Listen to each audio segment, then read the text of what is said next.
இன்றைய திருக்குறள் எண் 418. பாகம் 2. பொருட்பால். அதிகாரம் 42. கேள்வி. Today's Thirukkural number 418. பார்ட் 2.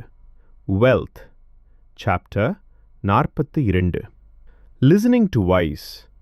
நம்மவர் அனைவருக்கும் எங்களின் அன்பு கழுமிய வணக்கங்கள் பல. இன்றைய நாள் நம் எல்லோருக்கும் ஒரு இனிய நன்னாளாகட்டும். Our warmest affectionate greetings to all of us.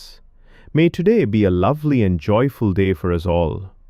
Reverend G.U. Pope, 19ஆம் நூற்றாண்டைச் சேர்ந்த மிஷனரியும் சிறந்த தமிழ் அறிஞருமானவர், திருக்குறள் தெய்வீகமானது மட்டுமல்ல, அது ஒரு ஒப்பற்ற மாபெரும் நெறியியல் படைப்பு என்று போற்றினார்கள்.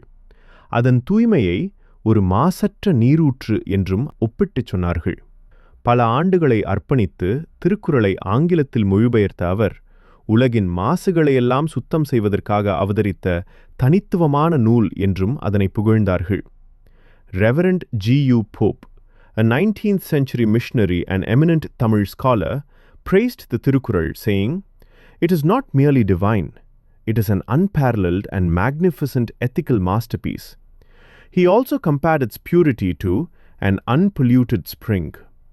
Having devoted many years to translating the Thirukkural into English, he further acclaimed it as a unique book that had come into being to cleanse all the impurities of the world. இன்று நாம் திருக்குறள் பொருட்பால் பகுதியில் காணும் கேள்வி எனும் 42வது அதிகாரத்திலிருந்து 418வது குறளை படித்து அதன் பொருளை அறிவோமாக. Today we are going to read and explore the meaning of Kural 418, found in the chapter number 42, named as Listening or Listening to Wise or Learning Through Listening, of the second division known as Wealth or Porutpal of the Thirukkural. குறள் 418. கேட்பினுங் கேளாத் தகையவே கேள்வியால் தோற்கப்படாத செவி. Transileration. கேட்பினுங் கேளாத் தகையவே கேள்வியால் தோற்கப்படாத செவி. முதலில் இந்த குறளில் இடம்பெற்றுள்ள சொற்களின் பொருளை தனித்தனியாக பார்ப்போம். 1. கேட்பினும் என்பதற்கு கேட்கும் திறன் இருந்தாலும் என்று பொருள் கொள்ளக்கூடும். 2. கேளாத் என்பதற்கு உணர்ந்து கேளாத என்று பொருள் கொள்ளலாம். 3. தகையவே என்ற சொல்லை தகை பிளஸ் யவே என்று பிரித்து அதை தன்மை பிளஸ் அப்படிப்பட்டது என்று பொருள் கொண்டால், இந்த தகையவே என்பதற்கு அப்படிப்பட்ட தன்மை உடையது என்று நாம் பொருள் கொள்ளக்கூடும். ஆக கேட்பினும் கேளாத் தகையவே என்று சொற்றொடருக்கு கேட்கும் திறன் இருந்தாலும் உணர்ந்து கேளாத தன்மையுடையது என்று நாம் சரியாக பொருள் கொள்ள முடியும். அடுத்து 4. கேள்வியால் என்பதை கேள்வி பிளஸ் ஆல் என்று பிரித்து அதை கேள்வி ஞானம் அல்லது கல்வி அறிவு அல்லது கற்றறிவு பிளஸ் மூலம் அல்லது வழியாக என்று பொருள் கொண்டு முடிவில் கேள்வியால் என்பதற்கு கல்வியின் மூலமாக அல்லது கற்றலின் மூலம் அல்லது கேள்வி ஞானத்தின் மூலம் என்று பொருள் கொள்ளல் வேண்டும். 5. தோட்கப் என்ற சொல்லை தோள் பிளஸ் கப் என்று பிரித்து அதை துளைக்கப்பட்ட அல்லது குத்தப்பட்ட அல்லது கூர்மையாக்கப்பட்ட என்று பொருள் கொள்ளலாம். 6. படாத என்பதை படு பிளஸ் ஆத என்று பிரித்து அதை அடை அல்லது பெற பிளஸ் இல்லாத என்று பொருள் கொண்டு முடிவாக படாத என்பதற்கு பெறாத அல்லது ஆகாத என்று பொருள் கொள்ளலாம். இறுதியாக 7. செவி. செவி என்றால் காது. இது நம் எல்லோருக்குமே நன்கு தெரிந்த சொல்லாகத்தான் இருக்கும். ஆக கேள்வியால் தோற்கப்படாத செவி என்ற சொற்றொடருக்கு கேள்வி ஞானத்தினால் அல்லது கற்றலின் மூலம், சுருக்கமாக கல்வியால் கூர்மையாக்கப்படாத காது என்று நாம் பொருள் கொள்ளலாம். இப்பொழுது இந்த குறளின் மெய்ப்பொருளை முற்றாக உற்று நோக்குவோம். கேட்பினுங் கேளாத் தகையவே கேள்வியால் தோற்கப்படாத செவி. கேட்பது மட்டும் போதாது. கேட்கும் திறன் இருந்தாலும் அந்த கேட்டறியும் அறிவால் அதாவது அக்கல்வியால் கூர்மையாக்கப்படாத காது, அதாவது கேட்டதின் உண்மையை உணர்ந்து கேட்கும் திறன் இல்லாத காது, அது கேளாத செவிட்டு காதுக்குத்தான் ஒப்பாகும். இதுதான் இந்த குறளின் வெளிப்படையான பொருள் சுருக்கமாகும். இந்த குறளின் உட்கருத்தில் ஒரு அறிவு குறும்பு உள்ளது. அதை நாம் அறியும்போது நமக்கு கரும்பு சாப்பிட்டது போல இனிப்பாக இருக்கிறது.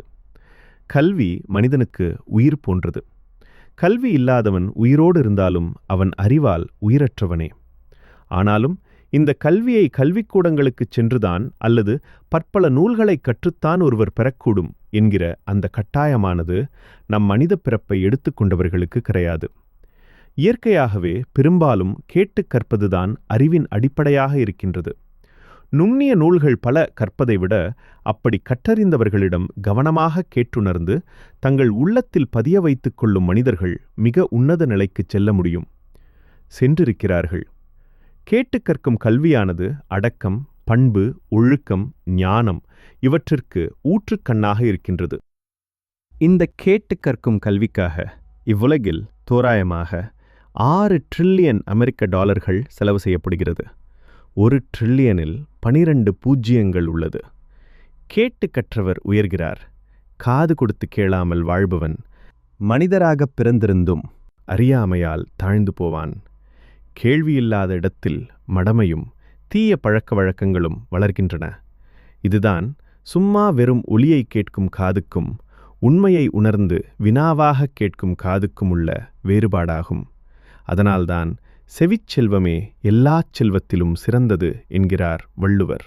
ஞான சபையாகிய நம்முடைய சிரசில் 5 பஞ்சேந்திரியங்கள் உள்ளது. அதாவது 5 முக்கிய கருவிகள் இருக்கிறது. அவைகள் கண், காது, மூக்கு, நாக்கு, தோல் என்பவைகள். இதில் செவி என்கிற கருவியானது சப்த அலைகளை, அதாவது ஒலி அலைகளை கேட்கும் கருவியாகும். ஆனாலும் இந்த செவியானது வெறும் சப்த அலைகளை கேட்பதற்காக மட்டுமே படைக்கப்படவில்லை. அதிலுள்ள சாராம்சத்தையும் சேர்த்தே உணர்வதற்காகவும் உருவாக்கப்பட்டுள்ளது. உண்மையிலேயே ஒலி அலைகளை கேட்கும் திறன் இல்லாதவர்களுக்கு நாம பேசுவது கேட்காது என்பதற்காக அவர்களை செவிடு அல்லது செவிடர்கள் என்று நாம் ஒருபோதும் கேலி செய்தல் கூடாது. அப்படி கேலியும் கிண்டலும் செய்கின்றவர்களே, இந்த உலகமானது மனித பண்பிலாத, மனிதத் தன்மையற்ற அற்பர்களாகவே பார்க்கின்றது. ஆனால் அதே சமயத்தில் ஒருவருடைய காதானது ஒலி அலைகளை நன்கு கேட்கக்கூடிய திறன் பெற்றிருந்தாலும் நாம் நல்லது சொல்வதை அவர் காது கொடுத்து கேட்காத போது அவரை பார்த்து ஏ செவிடா அல்லது செவிட்டு பயலே என்று நமது ஆதங்கத்தை வெளிப்படுத்துகிறோம். இந்த மண்டிக்கு சொல்லுவது செவிடங்காதல ஊதுற சங்கு போலவே இருக்கு என்று நாம் ஆத்திரம் கொள்கிறோம். இப்படி சாதாரணமாக கேட்கும் காதுக்கும் உண்மையை உணர்ந்து கேட்கும் காதுக்கும் பெரிய வேறுபாடு இருக்கிறது. அப்படி கேட்டறியும் அறிவால், அந்த கல்வி ஞானத்தால் கூர்மையாக்கப்படாத காது, அதாவது உண்மையை உணர இயலாத காது, உண்மையை உணர முயலாத காது, வெறும் சப்த ஒலியை மட்டுமே கேட்கக்கூடிய காதை, அது செவிடு, அதாவது அது செவிட்டுக் காதுக்கு ஒப்பாகும் என்று பகர்ந்து திருவள்ளுவர் இந்த குறளிலே அவரின் ஞான நையாண்டியை பளீரென்று தெரிக்க விட்டிருக்கிறார்கள். நல்லது நற்பவி. மீண்டும் நாளை இன்னொரு குறளின் பொருள் காணும்போது சந்திப்போம். நன்றி, வணக்கம். வாழ்க நீடூழி வளமுடும் நலமுடும். இப்படிக்கு உங்கள் அன்பன் துரை சாத்தனன். Meaning and explanation in English. குறள் 418. கேட்பினுங் கேளாத் தகையவே கேள்வியால் தோற்கப்படாத செவி. First, let us examine the meanings of the words that appear in this Kural one by one. 1. Ketpinum may be understood to mean even if one has the ability to hear. 2. Kelat can be taken to mean not hearing with understanding or not listening attentively. 3. The word takayave can be split as takai plus yave, meaning having such a nature or possessed of such a quality. Thus, the phrase Ketpinum kelat takayave can be correctly understood as having the nature of not listening with understanding, even though one has the ability to hear. Next, 4. Kelviyal can be split as kelvi plus al, taking this to mean knowledge gained through questioning, education, or learning, plus by means of / through. The word kelviyal should be understood as through education, through learning, or through knowledge gained by inquiry. 5. The word thotkap can be split as tol plus cup and may be understood to mean pierced, pricked, or sharpened. 6. Padada can be split as padu plus ada and taken to mean not attaining or not receiving. Thus, padada can finally be understood as not attained or not made. Finally, 7. Sevi means ear, a word well known to all of us. Thus, the phrase kelviyal thotkappadada sevi can be understood as an ear that has not been sharpened by education, or an ear not refined through learning, or, more concisely, an ear not sharpened by education.